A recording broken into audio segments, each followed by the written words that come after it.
Hello and welcome back. You know what to do. Grab yourself a cup of coffee, grab yourself a cup of tea, or grab yourself a cup of water, and let's get into the news.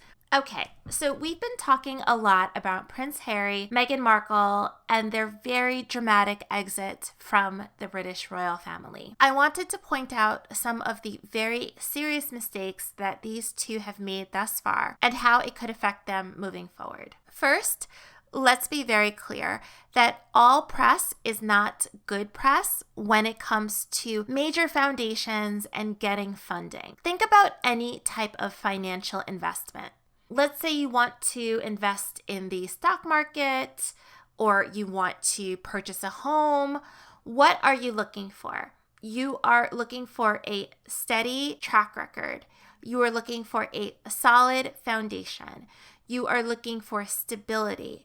You are looking for consistency with messaging and so much more. These things are extremely important. And Harry and Meghan have given us none of that. I think what many people who really support Harry and Meghan are thinking is that, well, because they have so many fans, that's going to translate into a lot of money. And it would only translate into money if they were trying to go down the product route. Let's say that they were a Kylie Jenner, for example, and they wanted to sell a product. Yeah, then of course, the more people that like you, the more people that are willing to spend money on you, the more money you will make. But I've already debunked that theory in a video that I made previously, and I will link that for you in the description below.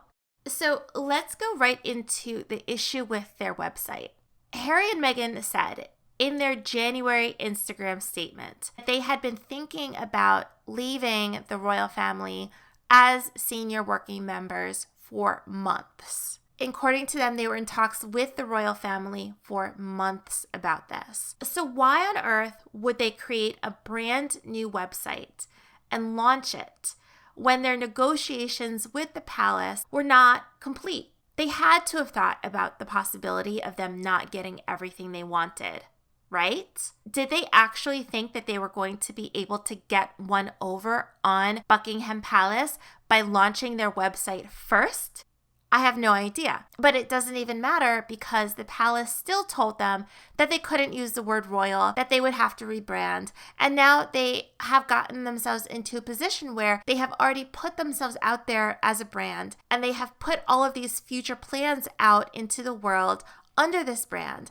And now they have to run back with their tail between their legs and figure out a new name and a new plan and relaunch. It is highly erratic. Next up, let's talk about their foundation. Now, originally, Harry and Meghan had said that they would be creating a charitable foundation. Now, they are not saying that they are creating a charitable foundation, but they are creating some type of new hybrid charitable vehicle. And nobody knows what that is. Nobody knows what that means. And I think for investors, this is a little bit shaky because they are trying to create some new progressive model, but they don't have a solid foundation of success in any particular area. So they're basically saying, okay, we are coming up with this brand new way of helping the less fortunate or putting a spotlight on other charities. We just need you to trust us. And that doesn't really work. And what I don't understand is that if they were trying to have this new model, why didn't they have all of those details ironed out before they put out there that they were leaving the royal family? Now they're really in a predicament. Next up, both Harry and Meghan seem very emotional. Now, I'm not saying that they can't be emotional, but they are really showing themselves to be highly emotional in the news, in the press.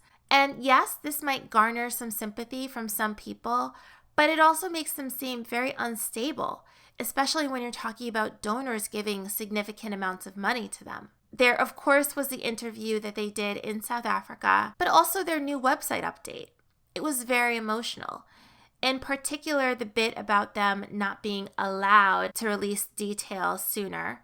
The bit about Harry still being sixth in line to the throne, even though no one is disputing that. The bit about them still being able to use the word royal abroad. It's all just very emotional, very amateurish, and it is very childlike. If we look at the crown, the institution of the British royal family, one reason why it has stood the test of time is really that there has been that stability of the Queen for over 70 years now. Stability is what people like to see, especially in tumultuous times. Harry and Meghan are just not very stable right now, and I do feel like this is going to hurt them in the long run. Okay, my final thoughts on this topic. One, their behavior is very erratic. Nobody knows if these two are coming or going, and that is not a good thing. Number two, they do not have the professional experience nor the track record to really get the money that they think that they are going to get. And as such, they really need to be very concrete in their plans when they are talking to investors. Number three, they are too emotional.